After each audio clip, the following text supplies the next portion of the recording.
이제 이 다락방 설교 전체를 갖다가 한번 다시 이제 리뷰하고 오늘 이렇게 끝날게요. 제일 먼저 우리 13장 안에서는 보면은 이 두 가지가 나와요. 하나는 예수님이 제자들의 발을 씻겨주시는 장면이고, 또 하나는 유다가 예수님을 배반하는 장면이에요. 바로 지금 상황이 상당히 이제 긴박해졌어요. 긴박해진 것은 벌써 마귀가 그 유다에게 예수님을 팔 생각을 집어넣고 이제는 곧 군인들이 닥쳐올 거예요. 그런 어떤 아주 긴박한 그런 순간 속에서 예수님은 이제 불과 얼마 남지 않은 시간, 불과 1시간이 남았는지 얼마 남은지 몰라요, 그죠? 이 시간 속에 마지막 사랑을 갖다가 아주 최고로 그들에게 보여주기를 원하셨던 거죠. 그들의 마음을 안심시키면서, 지금 그들도 마음이 굉장히 아주 트러블 속에 있어요. 왜냐하면 예수님 계속해서 죽을 거라고 이야기하고 있죠. 이해하지 못하는 이야기들이 오고 가고 있어요. 이 밤에 이제 곧 닥쳐올 그런 어떤 고난들, 그리고 이들은 곧 흩어지게 될 것이고, 이제는 예수님이 이들과 함께 할 수 있는 날들이 별로 없어요.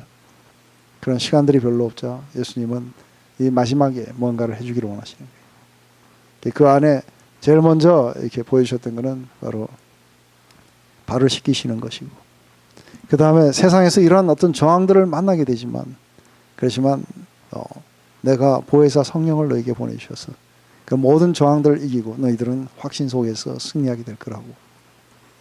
그리고 이게 끝이 아니라고. 그래서 나는 조금 있으면 여러분 너희들과 함께 하게 될 것이고, 그리고 내가 약속한 그 성령을 통해서 너희들과 영원히 내가 함께 할 것이다. 세상 끝날까지 내가 너희들과 함께 하게 될 것이라고.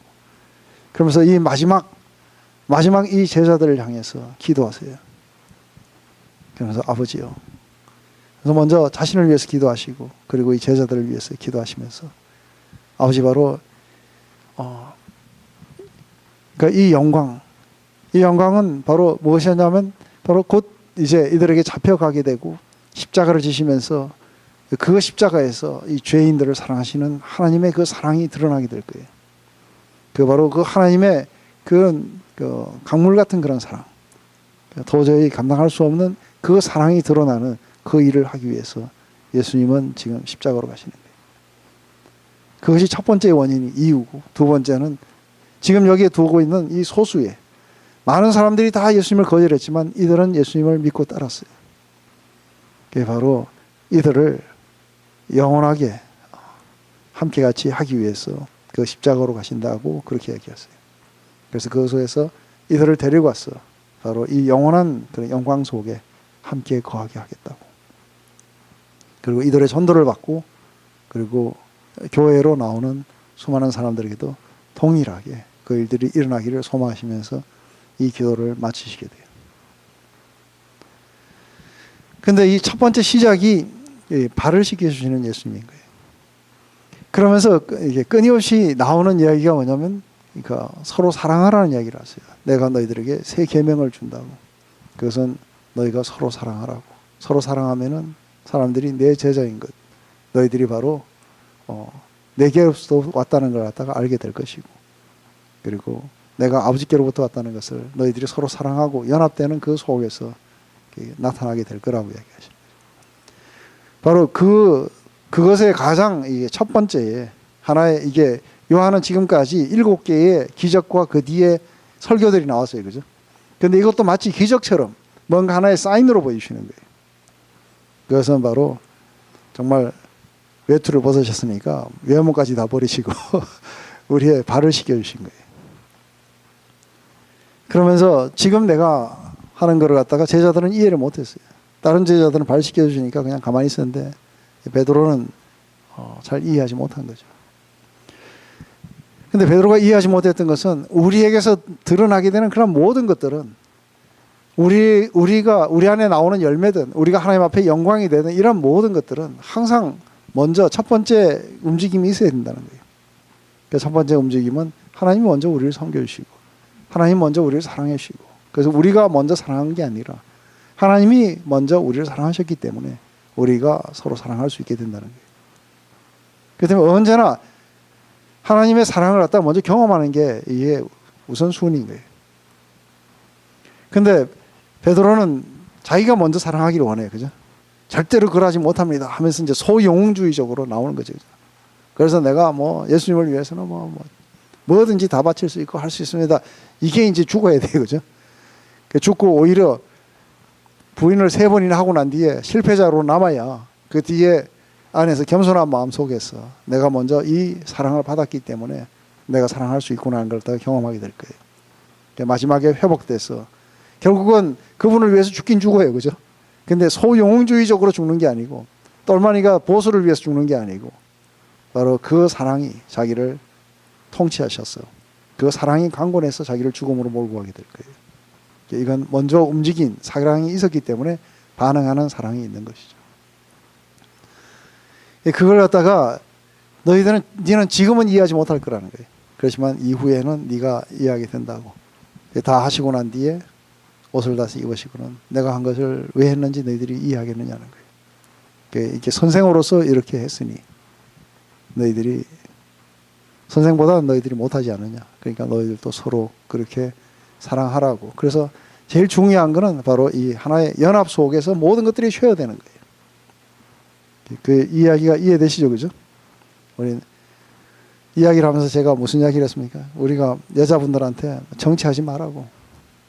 그래서 아주 대통령이 될 만한 사람들 남편을 만나면은 다 백악관도 쉐어하고 청와대도 쉐어하고 돈 많은 남자 만나면은 다 그 돈 부도 다 쉐어하는 거예요. 그죠? 그러니까 안에서 하나의 연합이 우리로 하여금 전부 다 쉐어하게 되는 거예요. 그분의 거룩함이든 아니면 그분의 사랑이든 이런 모든 것들은 연합을 통해서 오기 때문에 하나 되면 굉장히 중요한 거예요. 이제 그러면서 이게 유다 이야기가 나와요. 근데 상당히 재미있는 거는 이 유다가 안에서 이제 다 믿었는데 유다만은 여전히 예수님의 사랑을 거부하고 있어요. 그래서 이 거부하는 이 유다에게 이제 그 요한이 이렇게 예수님 품에 기대가지고 다 비스듬하게 누워서 밥 먹었다 했잖아요. 그죠? 그러니까 이제 이렇게 예수님 품에 기대가지고 요한이 이렇게 했으니까 베드로가 야 빨리 물어봐라 하니까 이제 요한이 물어봤어요. 주여 누구십니까? 그러니까 내가 이 떡을 찍었어. 주는 자가 팔자라고 그래요. 근데 이것은 안에서 최고의 영예를 주기 위해서 자기가 이렇게 찍어가지고 주게 돼요. 근데 최고로 영예로 찍어서 주게 된 이 사람이 그걸 받아 먹자마자 이제 그 자기에게 주었던 그런 모든 것들을 거부한 채 이제 팔려고 마음 먹고 일어서서 가게 돼요. 근데 이것은 단순하게 하나의 그런 그 자기가 사랑했던 사람들에게 배반당한 이야기가 아닌 거예요. 하나님의 신비는 하나님의 사랑의 신비는 바로 그런 모든 것들을 통해서 죄인들을 사랑하시는 하나님의 사랑이 뭔지를 이게 십자가로 향할 수 있도록 해주시는 거예요. 이건 하나의 섭리 속에서 나오는 거기 때문에 한 인간에게 배반당한 이야기가 아니고 이게 바로 하나님의 섭리 속에서 이런 모든 것들이 진행되어 왔다는 거죠. 근데 예수님이 이렇게 옷을 벗고 그렇게 하시는 이유는 그 자신이 어디서부터 왔고 또 자신이 이제 곧 아버지께로 돌아갈 때가 됐다는 것을 알고 이렇게 하셨는 거예요. 그죠? 그렇기 때문에 안에서 이 모든 것들은 이미 지금 결정된 게 아니라 이전에 결정이 됐어요. 그것은 바로 이 성경을 나와 함께 같이 그 상에서 먹는 자가 내게 발꿈치를 들었다는 이 성경 말씀이 이제 이렇게 갖고 응해지게 될 거라는 거죠.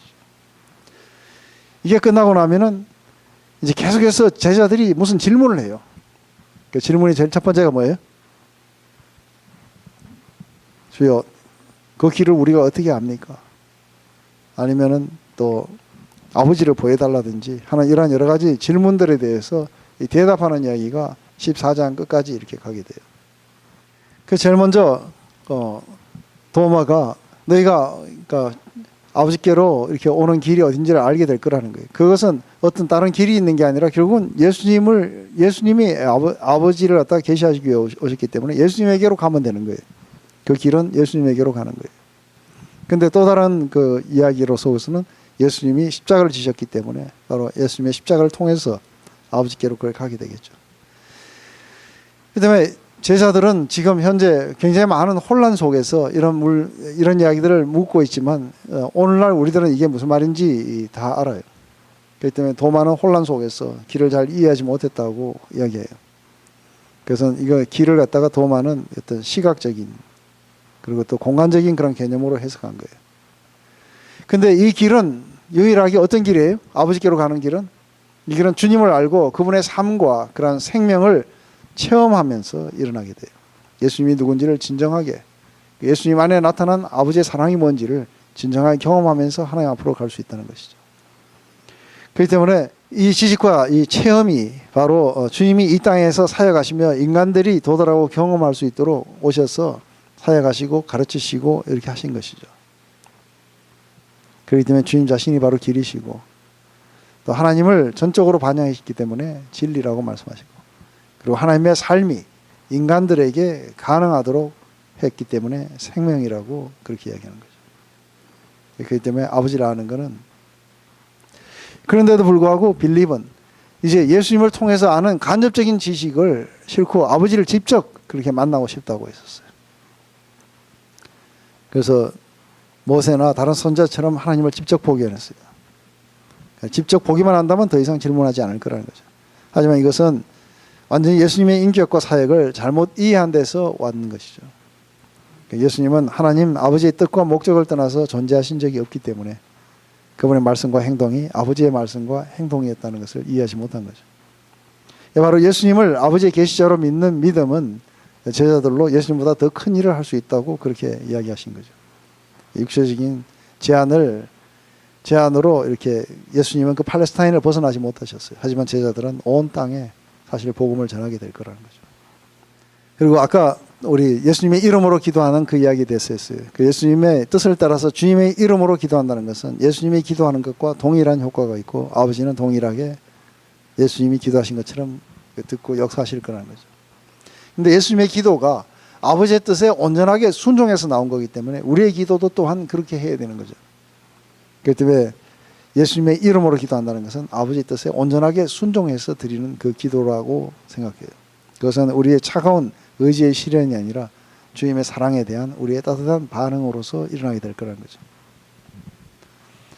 그래서 이 사랑으로 말미암아 결과적으로 또 다른 보혜사를 하나님이 예수님이 보내주신 것이죠. 주님이 떠난 후에도 이 보혜사가 오셔서 제자들의 깊은 내부에 머무시며 그들이 일으키는 모든 기적과 사역의 힘의 원천이 될 거예요. 그렇기 때문에 너희들은 이 성을 떠나지 말고 약속하신 것을 기다리라고 해요.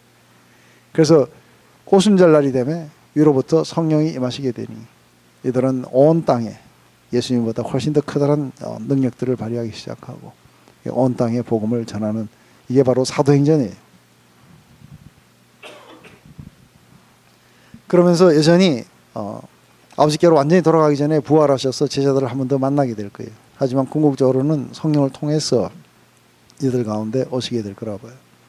그래서 다시 오셔서 이들과 재결합하시는 이 문제를 통해서 분리에 대해서 일어나는 그런 두려움들을 우리는 몰아내게 될 거라 봐요.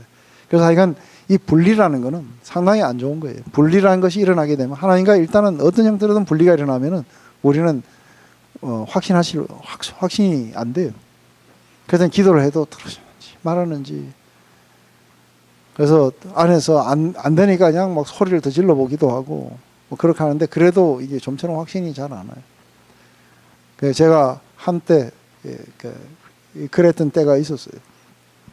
굉장히 깊이 달려오다가 안에서 영적 디프레션에 걸려가지고 2007년도 8년도 그때 내려가가지고 하루에 7시간씩 매일매일 기도하는데도 요만큼도 확신이 안 생겨요.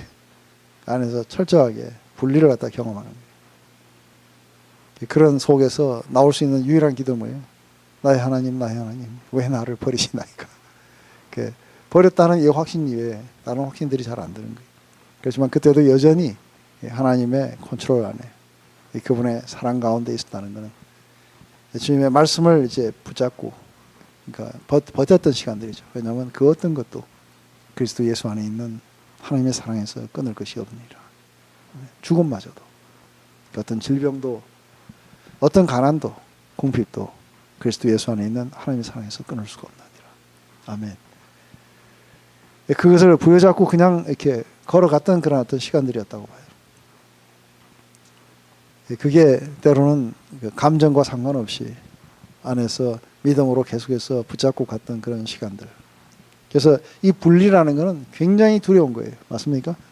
그 중에서 하나님과 분리된다는 것은 견딜 수가 없는 두려움 속에 우리를 몰아넣고, 그리고 모든 것들의 의미를 다 잃어버려요. 근데 내가 하나님과 연합되어 간다는 그때는 말로 표현할 수 없는 기쁨과 확신과 어마어마한 창조적인 에너지들이 우리 안에 솟아나는 것들을 경험해요. 바로 이게 온 세상을 바꾸는 힘의 원천들인 거예요. 주의 성령을 우리 가운데 주신 것은 바로 우리와 주님이 이렇게 연합될 수 있도록 우리에게 오신 거죠. 그렇기 때문에 우리 안에 무한한 그런 능력들이 우리를 통해서 그렇게 간다고 봐요. 그렇기 때문에 주님은 계속해서 다시 오게 될 거고, 우린 영원히 함께 같이 거하게 될 거에 대해서 이 말씀을 통해 가지고 분리를 두려워하지 말라고, 이것은 아주 잠시라고, 잠시 잠깐만 지나면은 내가 다시 오게 될 거고, 그리고 그땐 분리가 될 땐 너희들이 슬퍼하겠지만, 그렇지만 다시 만나게 될 때는 너희는 기쁨에 차고 온 세상은 분리당할 거라는 거예요. 그러면서 안에서 이제 그 이야기들도 하세요, 그죠? 그러니까 내 평안을 너에게 준다고. 이 평안은 세상이 주는 것 같지 않다. 왜냐하면 세상이 주는 평안은 어떤 환경 속에서 오게 되는데, 내가 주는 이 평안은 우리 안에 있는 믿음으로 통해서 확신 속에서 오게 돼요. 그래서 바로 계속해서 우리로 하여금 하나님과 분리시키려고 하는 이 어둠의 주관자들과의 싸움 속에서 승리하면서 오게 돼요. 이게 바로 예수님은 결정적인 그런 승리를 위해서 지금 십자가로 가시게 돼요. 내가 거기서 이기게 되면은 너희는 하나님을 두려워하지 않게 될 거라는 거예요. 그리고 너희들은 더 이상 너희들의 그런 죄책감으로 고통스러워하지 않을 것이고, 너희들은 하나님으로부터 버림받은 자가 아니고, 너희들은 이제 하나님의 그런 기쁨이고, 그리고 하나님의 친구들이야. 이게 너희들에게 평화를 준다는 거죠. 그렇기 때문에 로마서 5장 그렇게 이야기해요. 의롭게, 믿음으로 말미암아 의롭게 되었기 때문에 그러므로 하나님과 더불어서 이제 화평을 누리자고. 그 뒤에 찾아오는 그런 모든 고통들은 이 평화를 깨트리지 못해요.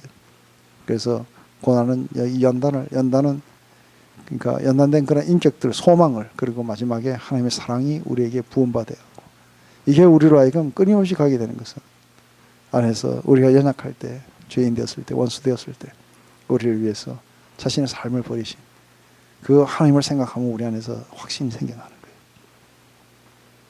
바로 그걸 통해서 우리 안에 하나님 얼마나 우리를 사랑하시는지를 확정시켜 주기를 원하시는 거예요. 이 사랑을 거부하면 안 되는 거예요. 그죠? 이 사랑을 받아들이는 자들만이 안에서 그런 불같은 반응들이 일어나게 되는 거예요. 이게 복음의 파워인 거예요. 이제 그러면서 여러분의 성령의 약속들을 해요. 그죠? 성령의 약속들을 하고, 그리고 이 성령을 주셔서 하시는데, 이제 15장에 가면은 예수님이 그 고아처럼 우리를 버려두지 않고 하시게 될 때, 이게 포도나무, 나는 포도나무여 했을 때 이 포도나무에 대해서 이야기할 때 이스라엘을 포도나무로 이렇게 표현을 했었어요. 예수님이 왜 세례를 받으시고 광야에서 시험을 받으셨을까? 하는 이러한 모든 것들이나 이거나 다 동일한 이야기예요. 왜냐하면 국가 이스라엘을 포도나무로 했었어요. 근데 이것은 바로 하나님의 그 백성을 대표하는 것이에요. 근데 그 포도나무를 극상품을 갖다가 심었는데 이게 들포도가 맺혔다고. 그러면서 하나님이 원하시는 그런 열매들이 일어나지 않았다는 거예요. 그렇지만 이제 참된 포도나무 있다는 거예요. 그게 바로 예수님이라는 거예요. 바로 예수님이 바로 하나님이 원하셨던 이스라엘이에요. 그렇기 때문에 이분은 바로 국가 이스라엘이 실패했던 이 광야의 시험을 이기세요. 왜냐하면 이 국가 이스라엘은 광야의 시험이 왔을 때 안에서 이 믿음을 잃어버렸었어요. 그런데 예수님은 이 광야의 시험 속에서 하나님의 말씀을 부여잡고 승리해요. 그죠? 그뿐 아니라 안에서 세례를 받아요. 그것은 국가 이스라엘이 우리 모두가 다 고린도전서 10장 그렇게 우리 모두가 다 이 광야에서 이 홍해를 건너면서 세례를 받았다는 거예요. 그래서 새로운 백성들로 이 종되었던 것에서부터 자유인으로 거듭나는 이 과정이 이 안에 홍해를 갖다가 건너가면서 세례를 받았다고 얘기해요. 근데 세례를 받았지만 이들은 하나님에게 속하지 못한 채 땅에서 뽑혀버렸어요. 그렇지만 예수님은 우리 모두를, 믿는 모두를 전부 다 이 가지들을 전부 다 그분의 나무 안으로 다 끌어들이셔갖고, 그래서 그분이 승리하셨어. 그리고 그분이 계속해서 아버지 안에 굳건하게 서 계시기 때문에 우리 모두가 다 그 안으로 들어가게 되는 거예요. 그렇기 때문에 나는 포도나무라는 거예요. 참 포도나무, 참 이스라엘이에요. 그렇기 때문에 거기에 붙어 있느냐 안 붙어 있느냐가 상당히 중요한 거예요. 붙어 있게 된다면은 아버지께서 원하셨던 극상품의 열매들이 나타나게 될 거라는 거예요. 들포도가 맺히는 게 아니라 아버지께서 기뻐 받으시는 그 열매들이 바로 이 포도나무 줄기마다 열려가게 될 거라는 거예요. 그렇기 때문에 결국은 이게 누구냐 하면은, 우리는 예수님과의 인격적인 친밀한 관계를 그렇게 갖지만 궁극적으로 여기서 포도나무로 했을 때는 예수님을 포함한 모든 공동체예요. 바로 우리가 예수님의 몸이에요. 그죠? 그 교회에 붙어 있어야 돼요. 그리고 참된 그 신앙 안에 함께 같이 붙어 있어야 돼요. 그렇게 하면 열매가 맺어 자라가게 되고, 그렇기 때문에 우리들은 그냥 예수님하고 맨날 골방에 앉아가지고 맨날 예수님 사랑해요 하고 이렇게 하면 되는 게 아니라, 이 속에서 가까이 하기에 너무 먼 당신들 만나가지고 그 속에서 성령께서 이전하고 전혀 다른 어떤 그 말들을 우리 안에서 나오게 하고 전혀 다른 관계들을 맺게 하시면서 우리 안에 열매를 맺어가게 될 거예요. 그럴 때 믿음의 공동체 안에서 두 가지가 실감될 거라는 거예요. 그것은 바로 믿는 자들에게 그런 역사가 함께할 것이고 그들의 기도가 응답될 거라는 거예요. 그렇기 때문에 이 안에서 아버지요, 당신의 영광을 위해서 우리가 저 인간을 용서하도록 하소서. 내 안에 당신의 그런 긍휼한 마음을 부어주소서 하고 이걸 가지고 애통해하고 울고 이런 건 무조건 응답이 됩니다. 안에서 15장의 이야기 속에서는 이제 그러한 것들이 전부 다 이렇게 주류를 이루겠죠, 그죠? 그래서 이 새 이스라엘 안으로 모이던 모든 사람들은 예수님의 희생을 믿음으로 받아들인 자들만이 그 안에 모여 있기 때문에 그 희생을 갖다가, 그래서 외형적인 교회가 아니라 이 안에 실제적으로 그분의 희생을 받아들인 자들의 그 모임이 있는 거예요. 그게 바로 참 포도나무라는 거예요. 그 속에 붙어 있기만 한다면은 우리가 열매 맺어 자라가게 될 거라는 거예요. 그렇기 때문에 이 예수님의 참된 희생을 갖다 받아들이지 않은 자들, 이 안에 12명이 있었는데 그 중에 한 명은 아니에요. 왜냐하면 예수님의 희생을 받아들이지 않아요. 그렇기 때문에 끝까지 주님의 백성으로 남지 못했어요. 우리 15장에 다시 조금만 더 보면, 주님으로부터 생명을 우리가 얻기 때문에, 그리고 주님의 말씀을 따르는 훈련에 소극적인 사람들은 열매를 맺을 수 없는 죽은 가지들이겠죠. 이런 사람들의 마음에는 구속된 사람들과 교제할 영원한 장소가 없기 때문에 주님은 이런 사람들의 말로를 죽은 가지처럼 명백하게 하나님 나라 안에서 제거될 것이라고 말해요. 그렇기 때문에 이 사람들은 안에서 예수님의 그 희생을 갖다가 받아들였는데 뭐 이게 안 됐다든지 이런 게 아니라 결국은 그걸 받아들이지 않은 채 교회에 나오는 그런 사람들을 말할 수도 있겠죠. 한편으로는 우리 믿는 사람들이 전적으로 그리고 지속적으로 우리들의 구원자이신 그 예수님을 의존하면서, 그래서 그분의 명령을 따르게 되고, 이런 필연적으로 예수님이 생명이 그들 안에 들어가서 이제 그들도 바울처럼 내게 산 것은 그리스도니 이제 내 안에서 그리스도께서 사신 것이라고 이렇게 이야기하게 되겠죠. 그렇기 때문에 이것은 지속적으로 이러한 훈련들을 통해 가지고 우리들은, 그러니까 이 모두가 그냥 지식을 얻는 게 아니라 바로 주님과 이런 생명을 불러일으키고 우리의 변화를 일으키고 능력을 불러일으키는 이러한 교제의 필요성을 갖다가 지금 이야기해 주는 것이죠. 그런 자들은 결국은 주님이 하라고 하는 그 일에 무한한 기쁨을 느끼게 될 것이고, 그 주님의 뜻을 따른다는 것이 최고의 그들의 가치며 기쁨일 거라 봐요. 그렇기 때문에 자기 희생적인 사랑으로 친구를 위해서 자신의 삶을 내려놓게 될 거라는 거죠. 근데 이것은 차가운 마음에서 나오는 그런 마음들이 아니라 이것은 기쁨 속에서 나올 거라 봐요. 주님은 바로 자신 앞에 있는 그 기쁨을 위해서 십자가의 부끄러움을 지셨다고 그렇게 이야기해요. 그렇기 때문에 예수님이 바로 아버지 하나님의 그 뜻에 완전하게 순종함으로써 이 기쁨을 경험하셨듯이 이 제자들도 그러니까 아버지 하나님에게 온전하게 순종하면서 예수님의 그 기쁨으로 충만하게 될 거라는 거예요. 그래서 바로 이 하나님의 뜻은 뭐냐면 내가 너희를 사랑한 것처럼 너희도 서로 사랑하라는 것이죠. 그러면서 계속해서 나오는 제목이 뭐냐면 이게 안에서 핍박이 있고 저항이 있을 거라는 거예요. 이 세상은 너희들에게 적대적이고 그렇게 될 거라는 거예요. 그렇지만 거기에 대해서 조금 더 염려하지 마라. 왜냐하면 지금까지는 너희들이 핍박을 안 받았는데, 왜냐하면 주 타겟이 예수님이었어요. 그래서 예수님을 돌로 치려 했지 제자들을 돌로 치려고 안 그랬어요. 그런데 이제 예수님이 가시고 나면 주 타겟이 제자들이 되게 될 거라는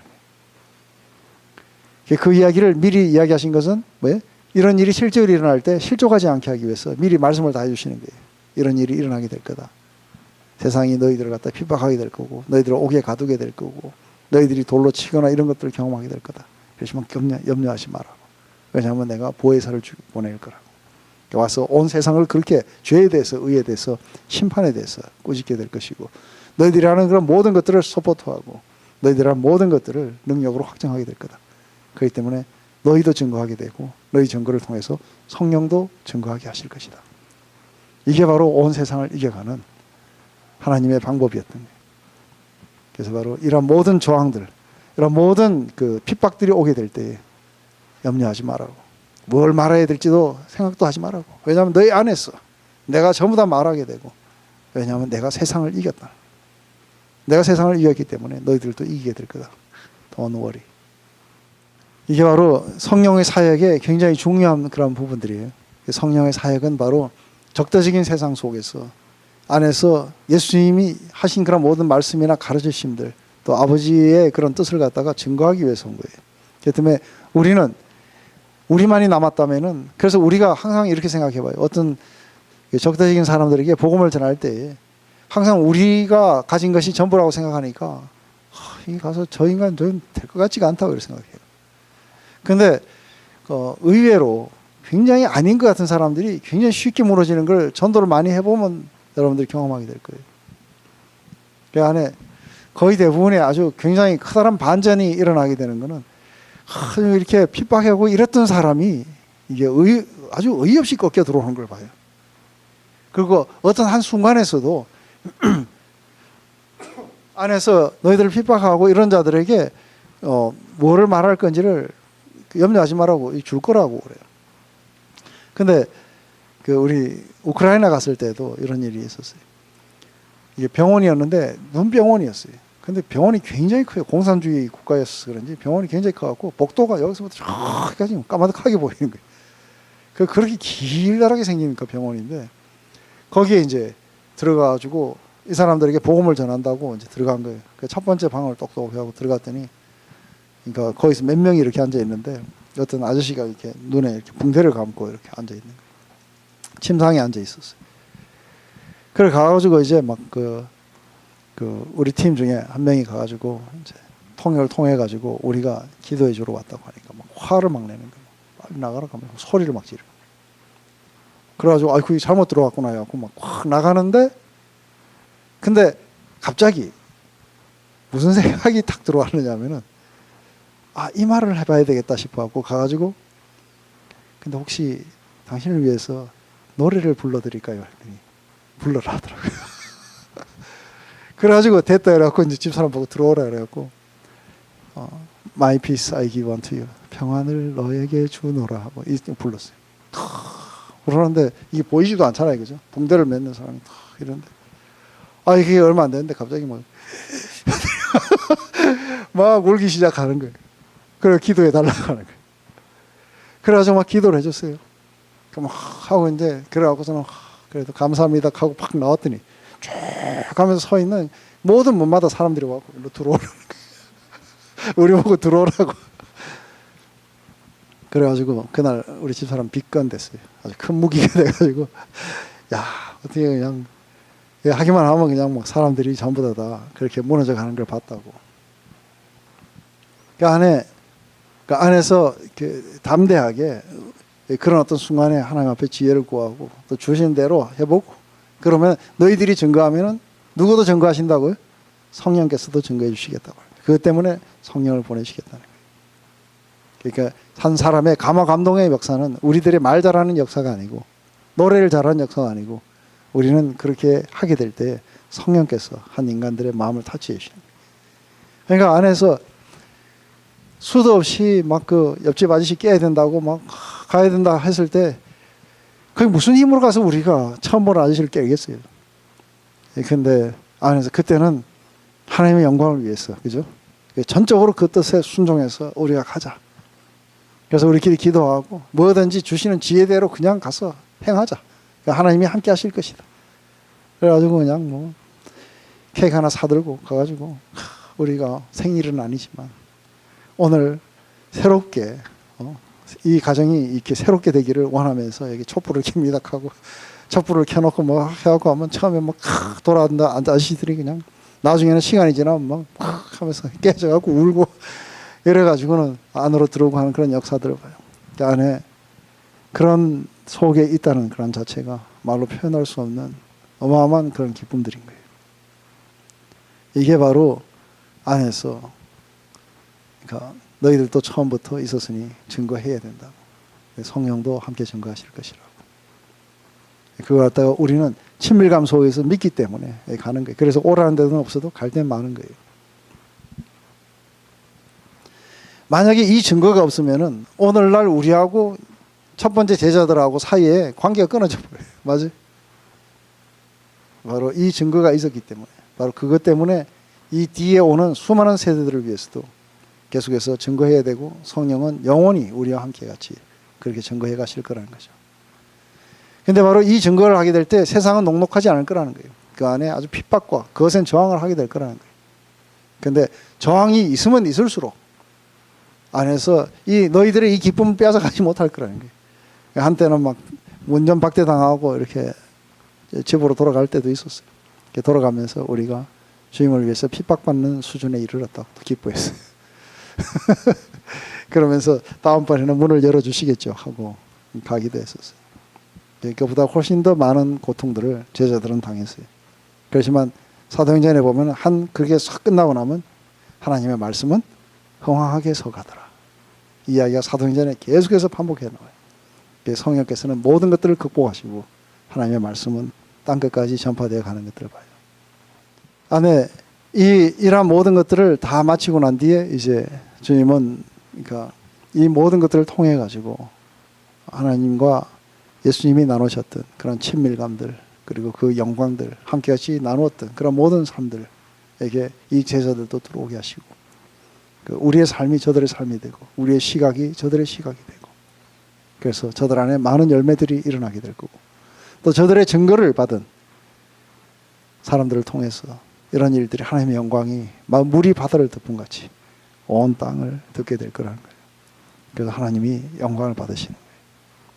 그분의 아름다운 모습들이 온 피조 세계에 그렇게 반영되어 나타나면서 하나님이 누구신지가 분명해질 거라는 거죠. 바로 그 목적으로 우리를 부르셨고 바로 그것 때문에 내가 너희들을 선택했다고. 가서 많은 열매들을 맺으라고.